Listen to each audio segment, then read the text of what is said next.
घातलं याने, ते पूर्णाच्या पोळ्या जेवू घातल्या, अगदी तंब पोट भरलेलं, आणि ते पाहुणा माझ्या घरी आणून सोडला, सांगितलं याला जेवू घाला आता.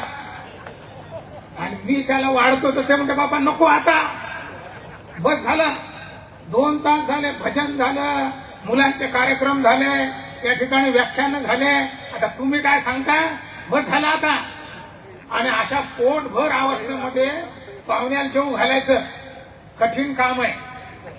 पण मला माहितीये जेवू घातल्यानंतरही पोटभर जेवलेला असला पाहुणा तरी त्याला जर एखादा आईस्क्रीमचा डोना दिला तर ते म्हणते काय हरकत नाही, चालते मला, हरकत नाही.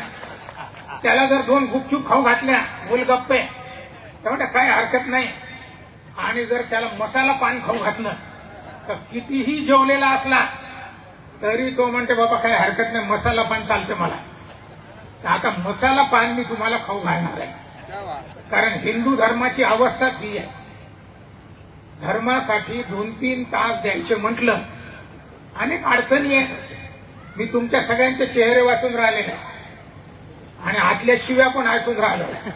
तुम्हाला कधी संपवते, घरी तुम्ही वाट पाहून राहिले, सगळे स्वयंपाक राहिलेला आहे, गेल्यावर खिचडीच टाकते आता. आणि तुमची सगळ्यांची परिस्थिती ती तिकडे चक्रा मारून राहिली, मोबाईलवर, फोनवर फोन, कधी येता कधी येता, बस करा रिकामे धंदे, असे फोन तुम्हाला येऊन राहिलेले. आणि अशा स्थितीत तुम्हाला पंचपरिवर्तन सांगायचं, पण ते मी तुम्हाला सांगणार. आणि ते याच्यासाठी आवश्यक आहे की हिंदू धर्मामध्ये राष्ट्रीय स्वयंसेवक संघाने जे जनजागरण केलं, 1925 साली संघाची स्थापना झाली. आता 2025 कंप्लीट होऊन 2026 सुरू झालेला आहे. संघाला 100 वर्ष पूर्ण झाली आणि त्या 100 वर्षाच्या निमित्ताने शहरामध्ये वस्तीमध्ये जाऊन राष्ट्रीय स्वयंसेवक संघाच्या माध्यमातून हिंदू संमेलन या ठिकाणी आयोजित केल्या जात आहे. इतर हिंदू संमेलन आणि या हिंदू संमेलनात फरक आहे. त्या हिंदू संमेलनामध्ये संख्या 35,000, 20,000, 15,000 आणि सनातन हिंदू धर्म की जय, जय श्रीराम आणि असे नारे देत मोठमोठी संमेलनं आपण या ठिकाणी केलेली आहे. पण राष्ट्रीय स्वयंसेवक संघ ज्यावेळेस हिंदू संमेलनाची संकल्पना करतो तेव्हा 2 गोष्टी याच्यामध्ये आवश्यक आहेत. आणि याचा उद्देश काय आहे, तर पहिली गोष्ट आपल्या सगळ्यांना संघाने सांगितलं की बाबा संघ हा हिंदुस्थान नावाचा देश आहे, या देशाचा 7/12 माझ्या नावाचा आहे. म्हणजे जसं माझ्या घराचा 7/12, माझ्या शेतीचा 7/12 माझ्या नावाचा आहे, म्हणजे त्या शेतीची काळजी मी करतो. नमुना ड माझ्या नावाचा आहे, म्हणजे माझ्या घराची काळजी मी करतो. मग माझा परिसर चांगला आहे की नाही, माझ्या घराला रंगरंगोटी आहे की नाही, माझ्या घराची सिक्युरिटी व्यवस्थित आहे की नाही, माझ्या घराभोवती केर कचरा आहे का, स्वच्छता आहे की नाही, माझ्या घरातलं वातावरण चांगलं आहे की नाही, याची जशी जबाबदारी माझी आहे तसा हा हिंदुस्थान नावाचा देश हा माझा आहे. इथलं पर्यावरण चांगलं आहे की नाही, इथलं सामाजिक स्वास्थ्य चांगलं आहे की नाही, इथल्या देशाच्या सीमा चांगल्या आहेत की नाही, इथे जातीय सलोखा चांगला आहे की नाही, जसं माझ्या घराची जबाबदारी माझी आहे कारण त्या घराचा मालक मी आहे, तसा या हिंदुस्थानचा 7/12 हा हिंदूंच्या नावाचा आहे. म्हणून या देशाचं तंत्र व्यवस्थित राहावं म्हणून ही सगळी हिंदू संमेलनं आहे, आपण लक्षात घ्यावं. हिंदू संमेलनाचा आणखी दुसरा उद्देश आहे, माझं घर हिंदुस्थानात आहे पण माझ्या घरात हिंदुस्थान आहे का, माझं घर भारतात आहे पण माझ्या घरात भारत आहे का, त्याचं कुठेतरी मी हिंदू आहे त्याची तुम्हाला जाणीव करून देणे अशी आणि तुम्हाला हिंदू निर्माणाचं कार्य करण्याचं काम ही संमेलनं करणार आहेत. तुम्ही म्हणसाल आम्ही हिंदू नाही का. मी एकदा एका कार्यक्रमाला चाललो होतो, अखंड भारत दिन 14 ऑगस्टचा कार्यक्रम, पावसाळ्याचे दिवस असतात आणि त्या काळामध्ये कार्यकर्ते अगदी कष्टाने काम करायचे, तेव्हा हे दिवस आलेले. आता सगळे गाड्या घोड्याने फिरतात, त्यावेळेस आम्हा कार्यकर्त्यांना एसटीने जावं लागत असे. आणि मग मी एसटी मध्ये बसलो दुपारच्या वेळेला वाशिमवरून आमची एसटी निघाली. रिमझिम पाऊस होता आणि गाडी निघाली, गावाच्या बाहेर गेली आणि जो धोधो धोधो पाऊस सुरू झाला. इतका रपरप की ज्याचं नाव ते आमच्या मध्ये एक धानोरा नावाचं गाव आहे आणि तिथे एक नाला आहे आणि तो चांगला फुगला आणि आमची गाडी अडकली. अडकल्यानंतर अर्धा तास झाला, पाऊण तास झाला, ते पाणी काही उतरे ना, नाला अधिक फुगायला लागला. तेव्हा त्या ड्रायव्हर कंडक्टरने आमच्याशी चर्चा केली. म्हणजे गाडी काही पुढे जात नाही, पाऊस काही उतरत नाही, आपण कशाला अडकायचं, चला आपण वाशिमकडे वळलं पाहिजे. आम्ही सगळ्यांनी चर्चा केली की बाबा आता काही खरं नाही, चला काही हरकत नाही. त्या ड्रायव्हरने गाडी पलटवली आणि वाशिमकडे निघाला. निघाल्यानंतर वाशिमकडे जात असताना पाणी म्हणसाल तर धोधो धोधो व्हायला लागला आणि एक कळंबा नावाचं गाव आहे आणि तिथला नाला चांगला फुगला आणि आमची गाडी तिथेच अडकली. बरं, महाराष्ट्रातल्या एसट्या त्या काळातल्या हे पाणी, मी असा बसलेला होतो, जे पाणी टपक टपक माझ्या डोक्यावर गळायला लागलं. मग मी असा सरकलो, इथे गळायला लागलं. मग मी असा सरकलो तर हे सगळं ओलं, पुढे सरकलो तर पाठ ओली आणि मागे सरकलो तर पोट ओलं. अशी सगळ्यांची स्थिती, जीव चोरून सर्वजण बसले. त्या आमच्या गाडीमध्ये एक बाई होती आणि तिच्याजवळ एक लहानसं लेकरू होतं आणि ते क्या क्या करून बोंबलायला लागलं आणि ते ओरडायला लागले तर बाकीच्यांचे डोके दुखायला लागले. त्रास तर सहन करायची आपल्याला सवयच नाही, लक्षात येईल आपल्याला सगळ्यांना. तर ते सगळेजण तिच्या अंगावर ओरडायला लागले, बाई त्याला शांत करा, आमचं डोकं दुखायला लागलं. आता माझ्या ती ओळखीची होती, मी म्हटलं ताई त्याला जरा शांत करा ना, सगळे तुमच्या अंगावर ओरडून राहिले.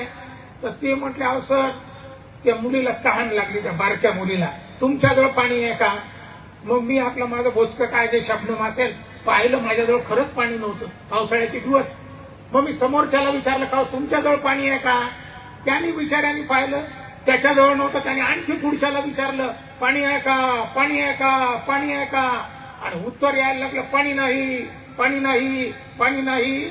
मी खिडकीतून बाहेर पाहिलं आणि माझ्या लक्षात आलं, शेतात पाणी, नाल्यात पाणी, वरतून पाणी, खालून पाणी, जिकडे पाहावं तिकडे पाणीच पाणी. आणि प्रत्येक जण म्हणत होता पाणी नाही, पाणी नाही, पाणी नाही. कारण त्या मुलीला पिण्यायोग्य प्रोसेस केलेलं, फिल्टर केलेलं पाणी त्या ठिकाणी नसल्यामुळे प्रत्येक जण म्हणत होता पाणी नाही, पाणी नाही, पाणी नाही. हिंदू माणसाचं देखील असंच आहे, इथे हिंदू, तिथे हिंदू, तिकडे हिंदू, जिकडे पाहावं तिकडे हिंदूच हिंदू. पण या देशाला आवश्यक असणारा, समाजाला आवश्यक असणारा, माझ्या अकोल्याला आवश्यक असणारा, या वस्तीमध्ये आवश्यक असणारा हिंदू कुठे नाही. म्हणून त्या पाण्याला जसं प्रोसेस करावं लागते, त्या प्रोसेस मशीन मधून पाणी जसं जाईल तसं ते शुद्ध होते. हिंदू संमेलन हे हिंदू निर्माणाची प्रक्रिया आहे. या प्रोसेस मधून जर गेलो तर तो खरा हिंदू यातून निर्माण होणार आहे. म्हणून हिंदू संमेलन या ठिकाणी आयोजित करण्यात आलेली आहे.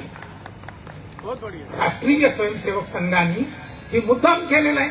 हे हिंदू संमेलनामध्ये आवश्यक काय आहे? राष्ट्रीय स्वयंसेवक संघ जेव्हा सुरू झाला तेव्हा डॉक्टर हेडगेवारांनी याची देही याची डोळा 1940 साली म्हटलं. याची देही याची डोळा म्हणजे माझं आयुष्य 100 वर्षाचं आहे. 100 वर्षामध्ये हे राष्ट्र बलसंपन्न झालं पाहिजे, परम वैभवाला गेलं पाहिजे आणि तो नेणारा मी आहे. 100 वर्षात माझ्या डोळ्या देखत ते दिसलं पाहिजे. ती घटिका आता आलेली आहे, हे राष्ट्र परम वैभवाला जावं. आणि म्हणून संघ ज्यावेळेस सुरू झाला तेव्हा आपण पहिल्यांदा व्यवस्था परिवर्तनाकडे गेलो. व्यवस्था परिवर्तन म्हणजे हा समाज जातीपातीमध्ये बाटल्या गेलेला होता. या ठिकाणी अनेक रूढी परंपरा होत्या, ज्यांनी हिंदू समाजामध्ये कलंक, अशा पद्धतीच्या काही गोष्टी होत्या.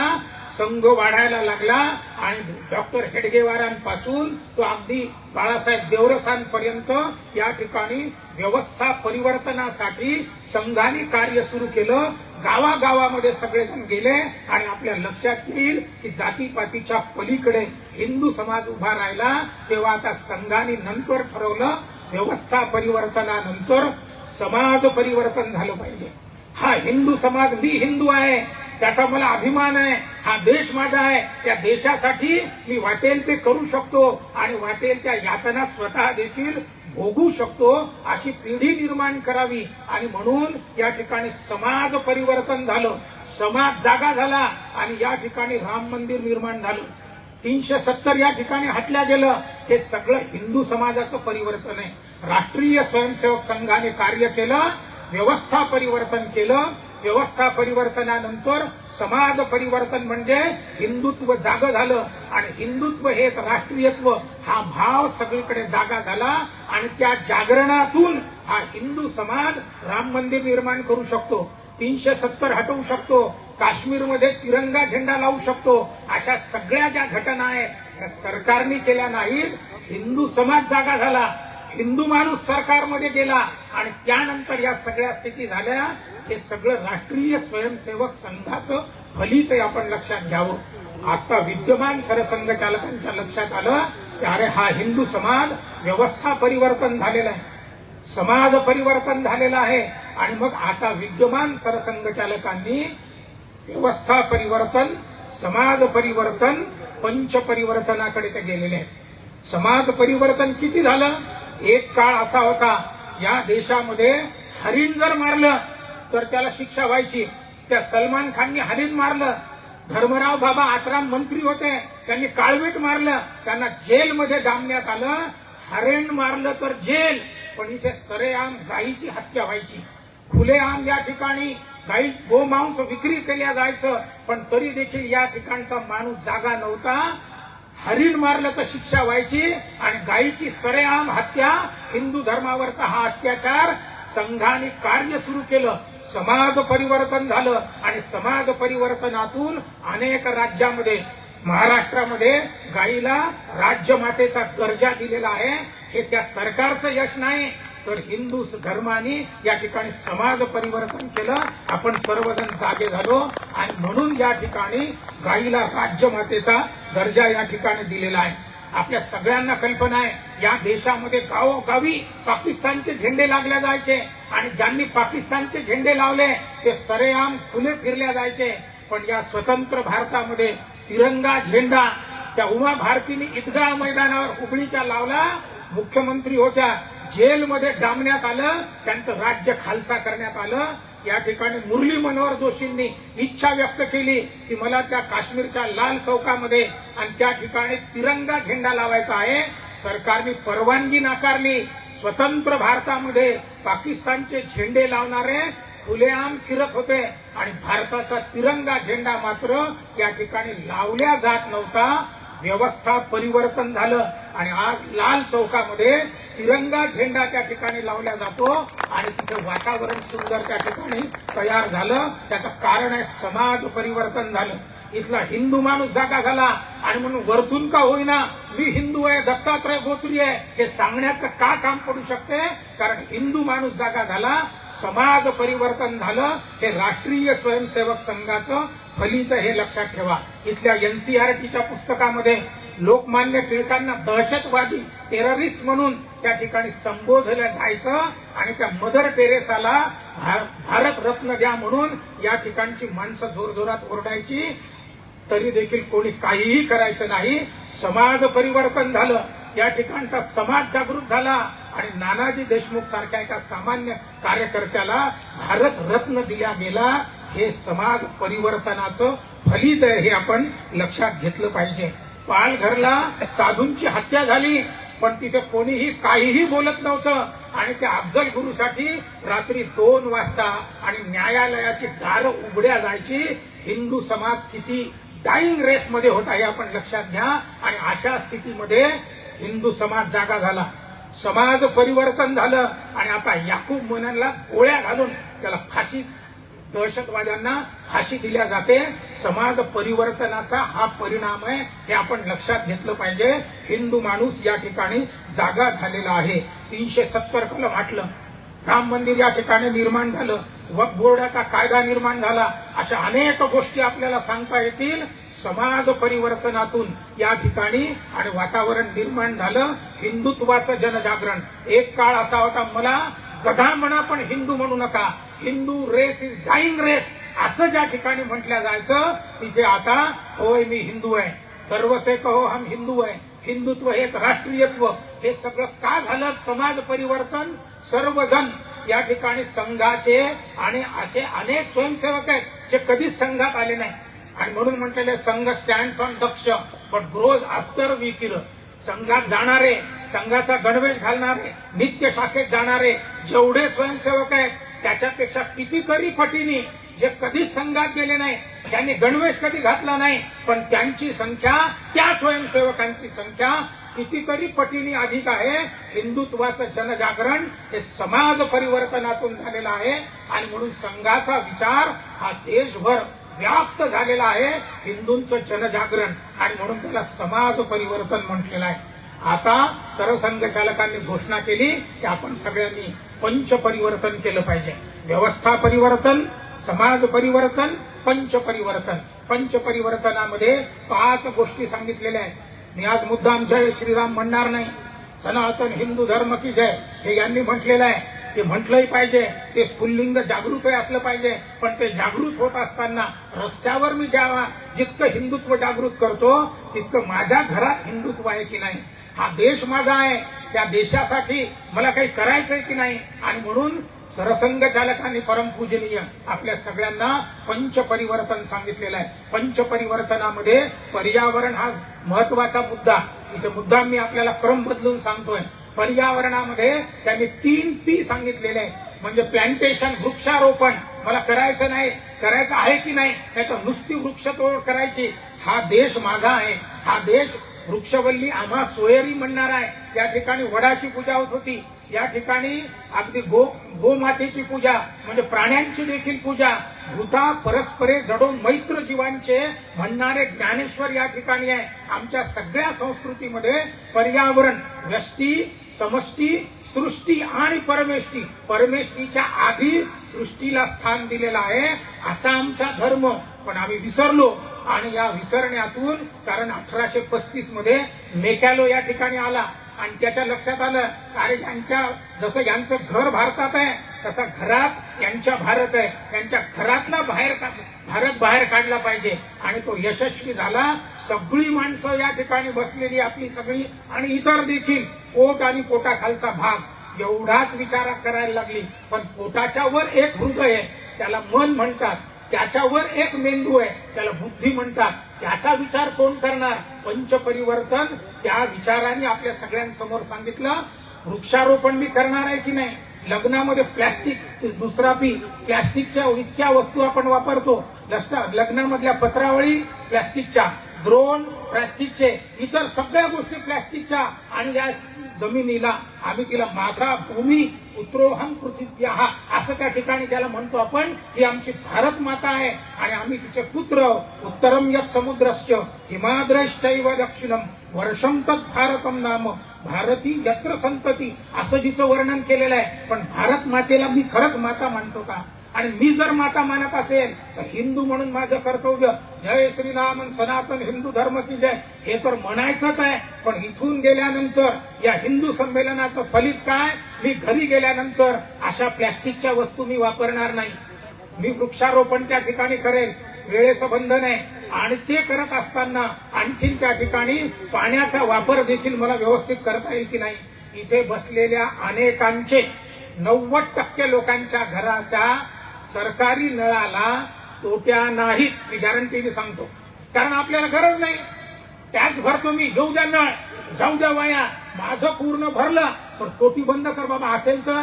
पूर्ण भरल्यानंतर ती बाई काय करते? कशाला टॅक्स भरतो आपण, लागली तोटी ठेवते, पाईप करते, संडासात सोडते. म्हणजे तिला ते पाणी बिलकुल मला पाहिजे कारण मी पैसे भरलेले. पाण्याचा वापर योग्य करता येईल की नाही.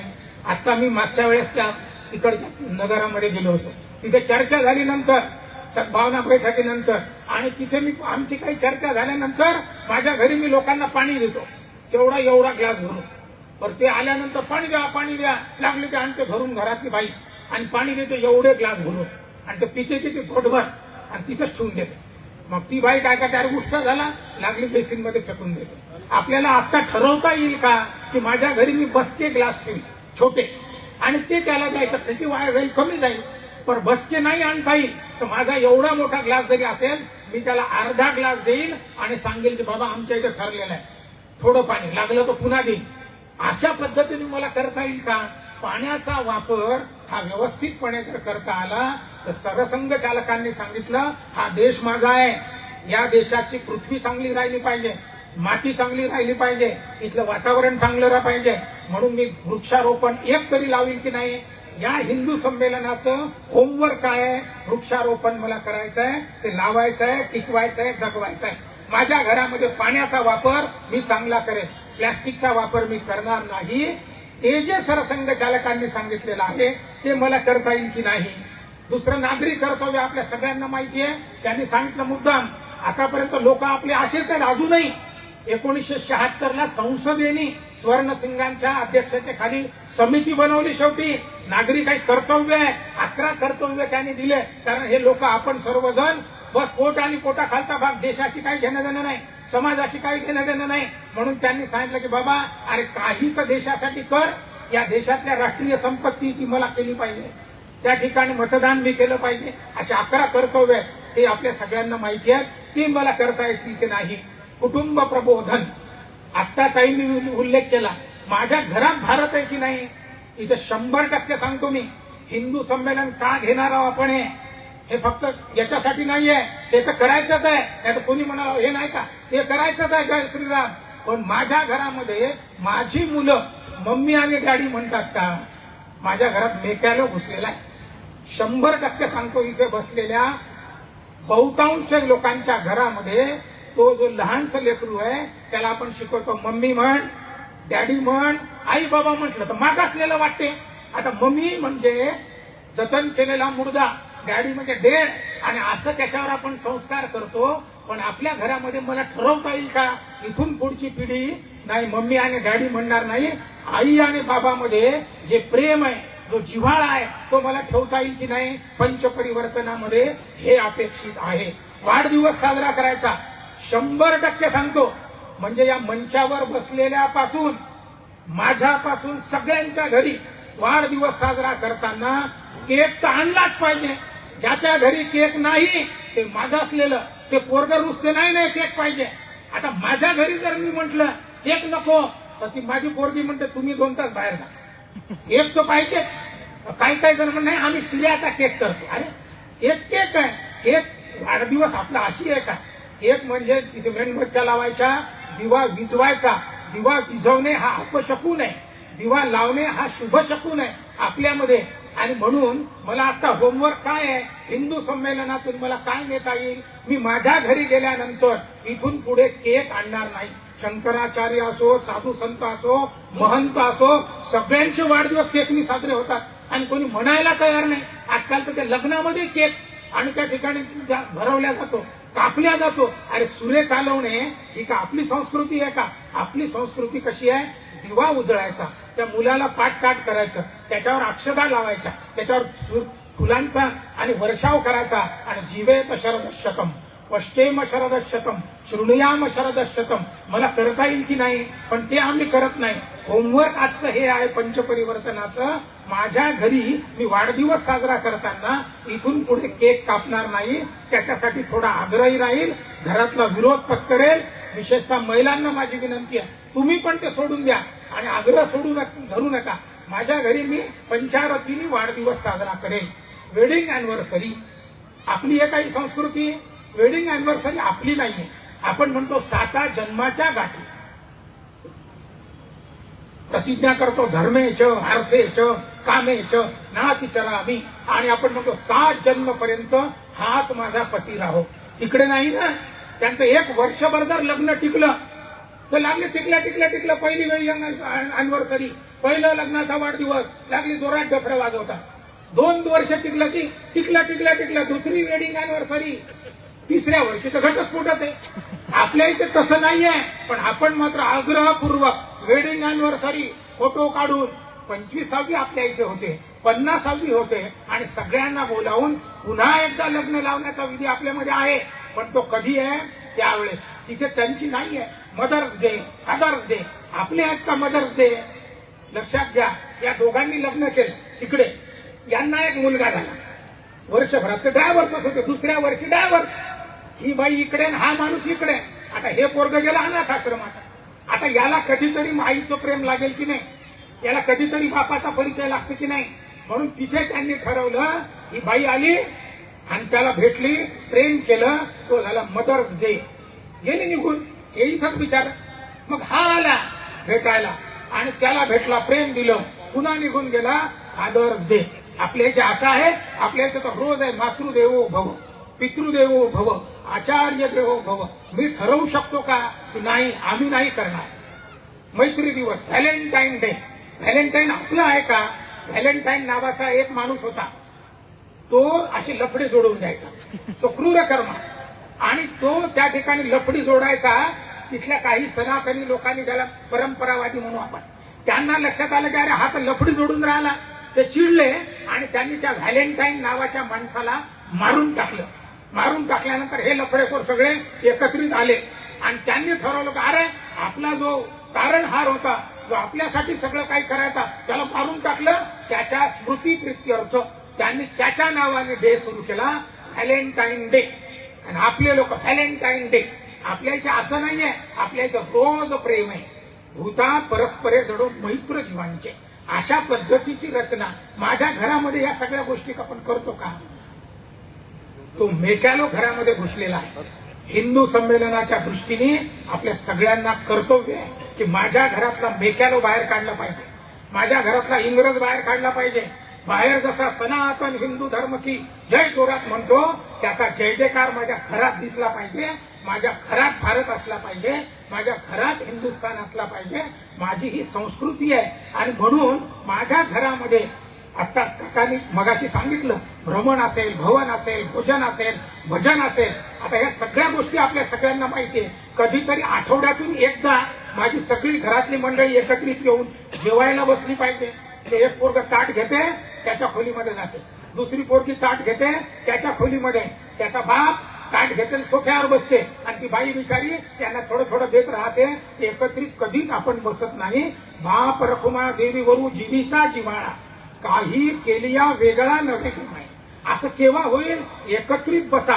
अशी समानी व आकुती आपली हृदय एकत्रित आली पाहिजे. त्याच्यासाठी ह्या 6 गोष्टी, 6 भ त्यांनी सांगितलेल्या आहे. आपण एकत्रित बसलं पाहिजे, चर्चा केली पाहिजे. माझे कुटुंब आता विभक्त आहेत मला माहिती आहे, पण कधीतरी आता या काहींनी सगळ्या गोष्टी सांगितल्या आपल्याला.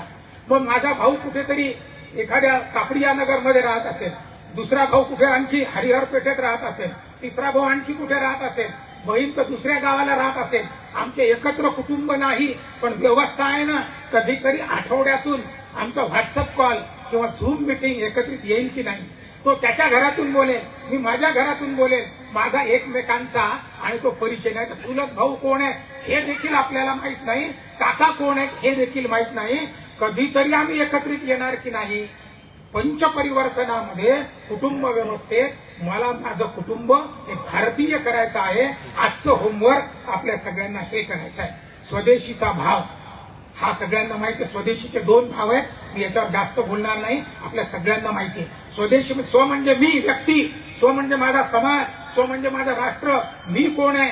मी हिंदू आहे याचा मला अभिमान आहे, मी भारतीय आहे याचा मला अभिमान आहे. हा कधीतरी मला असला पाहिजे की नाही?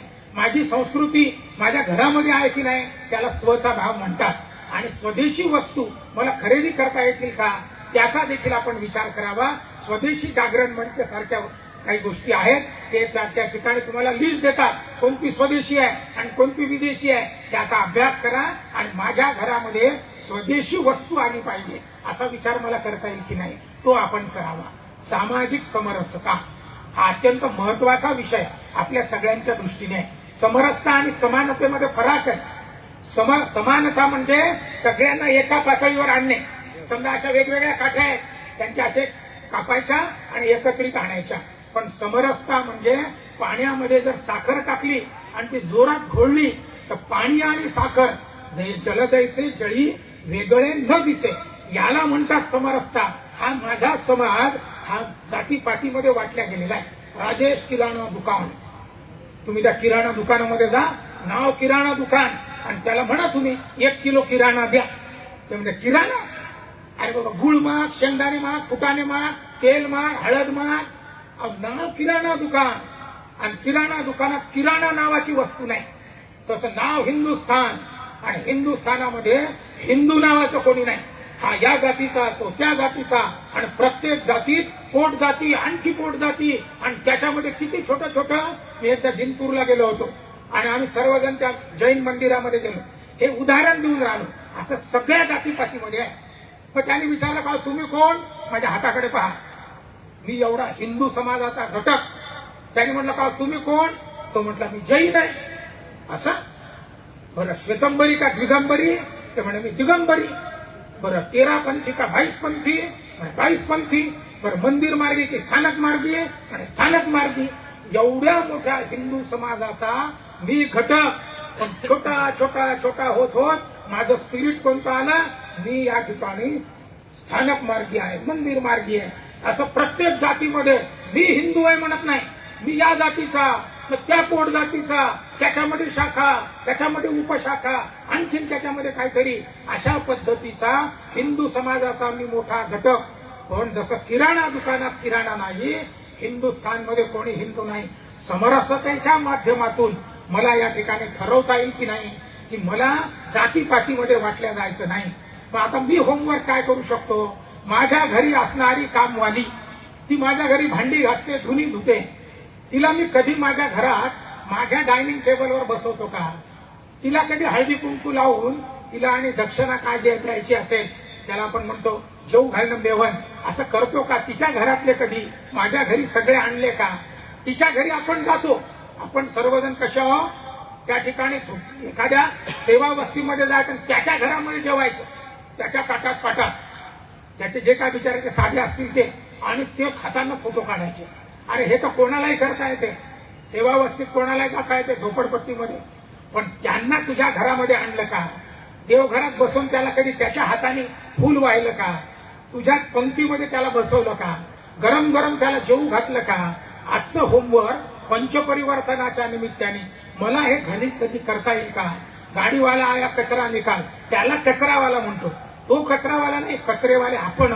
तो तर कचरा घेऊन जाणार आहे, पण त्याला आपण कचरेवाला म्हणतो, बाहेर ठेवतो. त्याला कधी माझ्या घरामध्ये आणलं का?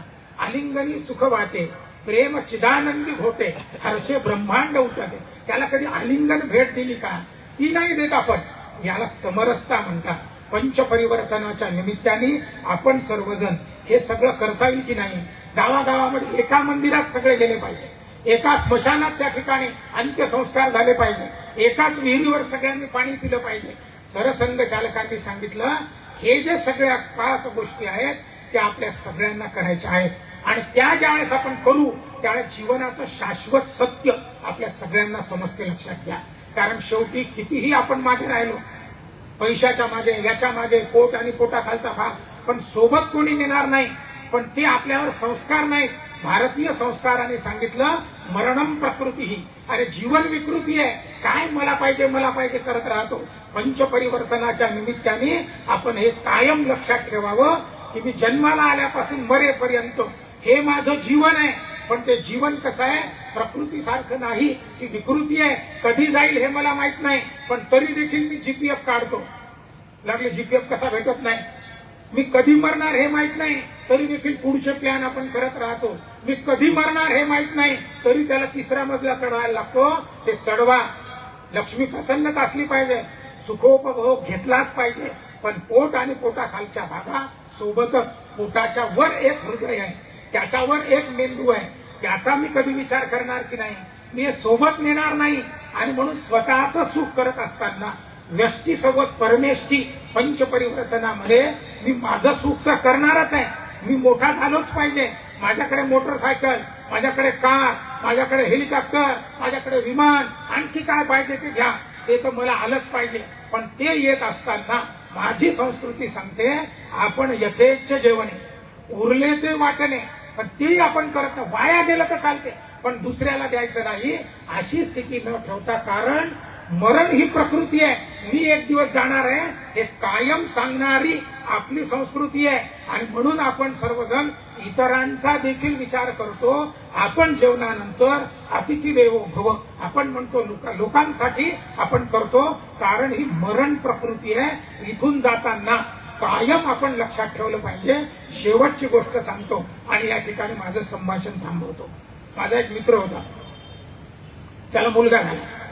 आता ती बाहेर गावी बाई होती. आली 2-4 महिन्यानं. आम्ही ठरवलं तो मुलगा पाहायला गेलं पाहिजे. मग 4-5 मित्रांनी फोनाफानी केली की आपल्याला जायचंय वचला. मग वेळ ठरली आपल्याला जायचं. मग ते आपापल्या घरून निघाले. आता माझा पहिला मित्र गेला, त्या ठिकाणी गाडी उभी केली, आत गेला. ती बाई बाजेवर बसलेली होती, बाकीचे सगळे घरातले. यांनी आपलं वा वा वा लागली, 100ची नोट काढली, त्या मुलाच्या हातात दिली, गालगुच्चा धरला. आले वा वा वा, फार छान मुलगा आहे, डॉक्टर होणार आहे, डॉक्टर होणार आहे म्हटल्यावर त्याची आजी बाजूला बसलेली होती. लागली उडी मारली, डॉक्टर. लागली चहा आणा, पोहे आणा, पाणी आणा. लागली त्याची सरबराह सुरू झाली. तितक्यात माझा दुसरा मित्र गेला. त्याने गाडी उभी केली, आत गेला, 100ची नोट काढली, त्याच्या हातामध्ये दिली. आले वा वा वा, फार छान मुलगा आहे, इंजिनियर होणार आहे, इंजिनियर. ते आजोबा बसलेले होते. अरे बाबा इंजिनियर, चहा आणा, पोहे आणा. सुरू झाली त्याची व्यवस्था सगळी. तितक्यात तिसरा मित्र गेला. त्याने त्या ठिकाणी गाडी उभी केली, आत गेला, 100ची नोट काढली, त्याच्या हातामध्ये दिली. आले वा वा वा, फार छान मुलगा आहे, वकील होणार आहे, वकील. त्याचे काका बसलेले. अरे चहा आणा, पोहे आणा. सुरू झाले. मला थोडा उशीर झाला. मी आपला धावत पळत गेलो, माझी गाडी उभी केली, आत गेलो, 100ची नोट काढली, त्याच्या हातामध्ये दिली. आले वा वा वा, फार छान मुलगा आहे, एक दिवस मरणार आहे. सगळेच उभे राहिले, मरणार आहे. मी म्हटलं मी का खोटं बोललो का? डॉक्टर होणार आहे का? माहित नाही, होईल एखाद्या. इंजिनियर, वकील. अरे ते खोटे बोलून राहिलेले आहे. शाश्वत सत्य मी बोललो, एक दिवस मरणार आहे. पण शाश्वत सत्य पचवण्याची ताकद आपल्या कोणामध्येच नाही. कारण मेकॅलो आपल्या घरामध्ये घुसलेला आहे, म्हणून स्वार्थ आपल्या घरामध्ये घुसलेला आहे. ते पचवण्याचं सामर्थ्य फक्त भारतीय संस्कृती देते. आणि ती संस्कृती माझ्या घरामध्ये असली पाहिजे. माझं घर भारतात आहे, तसं माझ्या घरामध्ये भारत असला पाहिजे. म्हणून पंचपरिवर्तन इथून जाताना 5 गोष्टी पंचपरिवर्तनासाठी मला करता येतील की नाही. मी माझ्या घरामध्ये पाण्याच्या संदर्भामध्ये ग्लासेस मला करता येतील की नाही.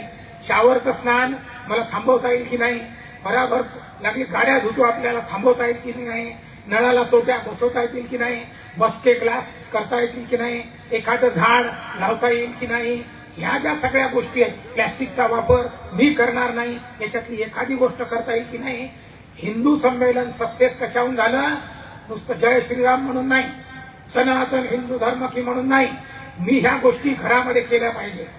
नागरिक कर्तव्य, मतदान मी नक्की करणार की नाही. राष्ट्रीय संपत्ती त्या ठिकाणी मी तिला खराब करणार नाही, हे मला करावं लागेल की नाही. सामाजिक सद्भाव निर्माण झाला पाहिजे की नाही. समरस्ता म्हणून मी सांगितलं, माझ्या घरातल्या कामवाली बाईला माझ्या घरातली सदस्य म्हणून कधीतरी तो कचरेवाला आहे, त्याला माझ्या सोफ्यावर बसवून कधी दिवाळीचा फराळ देणार की नाही. माझ्या घरी लग्न ठरलेलं आहे, लग्न पत्रिका मी या सगळ्या व्यक्तींना त्याच्या घरी जाऊन अक्षता देऊन त्याला निमंत्रण हात जोडून करणार की नाही. ह्या ज्या गोष्टी आहेत, हे पंचपरिवर्तन आहे. व्यवस्था परिवर्तन, समाज परिवर्तन. आता मला पंचपरिवर्तन करायचं आहे. या देशाचं आणि सामाजिक स्वास्थ्य, या देशाचं पर्यावरण, या देशाचा भूगोल, या देशाचा इतिहास, या देशाची संस्कृती, या सोबतच या देशाचं वातावरण चांगलं ठेवण्याची जबाबदारी हिंदू म्हणून माझी आहे. कारण या देशाचा 7-12 माझा आहे. आणि हे हिंदुत्वाचं जनजागरण आपल्याला आत्ता करणं आवश्यक आहे. 3 दिवस सिलेंडर मिळाले नाही तर रस्त्यावर चुली पेटवून भाकरी भाजणारे देशाच्या प्रति किती कर्तव्य आहे त्यांच्यामध्ये, हे आपल्या सगळ्यांना दिसते आहे. वास्तविकता कुठेच सिलेंडरचा तुटवडा नाही. देशाच्या आंतरराष्ट्रीय स्थितीमध्ये भारत हा आता नियोजनाच्या स्थितीमध्ये आहे. हे युद्ध संपवणार फक्त भारतच, हेही लक्षात घ्या. अशा स्थितीमध्ये असताना देशाच्या नेतृत्वाला खच्चीकरण करणारे लोक या देशाचं वातावरण चांगलं ठेवतील का? 7-12 त्यांच्या नावाचा आहे का? 7-12 जबाबदार लोकांच्या नावाचा आहे. त्याचं रक्षण करण्याची जबाबदारी ही आपल्या सगळ्यांची आहे. आणि म्हणून घराघरात खोमेने निर्माण व्हावे असे म्हणणारे कुठे, आणि घराघरात छत्रपती शिवाजी महाराज निर्माण व्हावे असे म्हणणारे अधिकाधिक निर्माण व्हावे. म्हणून ही हिंदू संमेलन आहे. आपण सगळ्यांनी ज्या ज्या गोष्टी या ठिकाणी सांगितल्या त्या दृष्टीने सगळ्यांनी प्रयत्न करावा, तरच या हिंदू संमेलनाची फलश्रुती होईल असं मला वाटते. आपल्या सगळ्यांच्या चरणावर नतमस्तक होतो. मला सगळ्यांना कल्पना आहे वेळ झालेला आहे, पण शिव्या देत्या तर हातच दाबले, कारण मी काय तुम्हाला पूर्णाच्या पोळ्या खाऊ घातल्या नाही. मी खाऊ घातलं पान, आणि पान तुम्ही व्यवस्थित खाल्लं, आधीचं देखील पचन होईल, हे देखील पचन होणार नाही. आता काही वंदे मातरम वगैरे आहे काय, पसायदान आहे.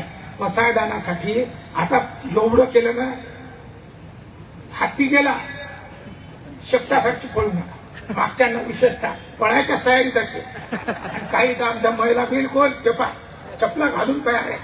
माझी विनंती, पसायदान बसूनच हे ना, बरं उभं राहून पण माझी विनंती आहे, ज्ञानेश्वरांचं पसायदान हा भारतीय संस्कृतीचा जाहीरनामा आहे.